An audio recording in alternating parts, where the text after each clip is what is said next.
with all his degrees and Yamini, and I came to this conclusion. Yes, he has a PhD in lies and deception. He has masters in corruption, theft, and bribery. Bachelor's degree in abduction, extrajudicial killing, and ordering for people to be shot in the leg.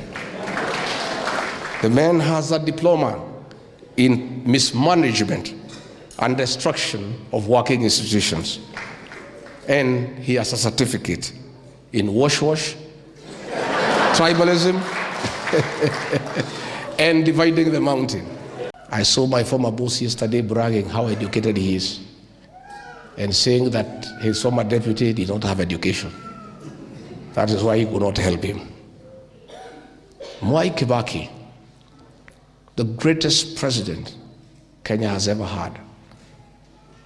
A great man, very focused economist, went to the prestigious Makerere University for his bachelor's degree. Later on, he went to the London School of Economics for masters. He performed as Minister for Finance and Economic Planning. A great man, a great leader.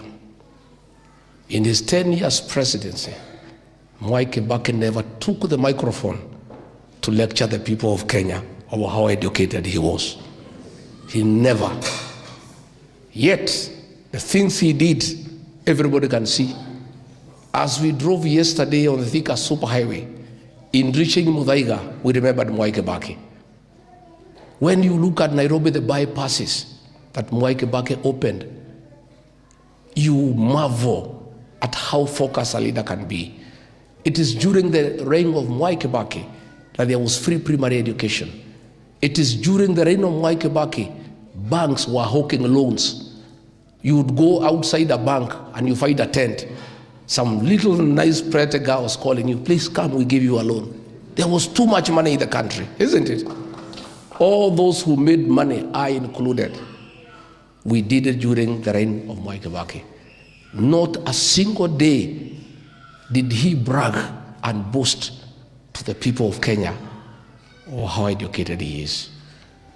When we look at the one saying how educated he is, in 3 years, the things he has done, abductions and extrajudicial killings, theft of public resources, destruction of the health system, destruction of the education system, gangs and militias harassing women all over. That, to him, is a benefit of education.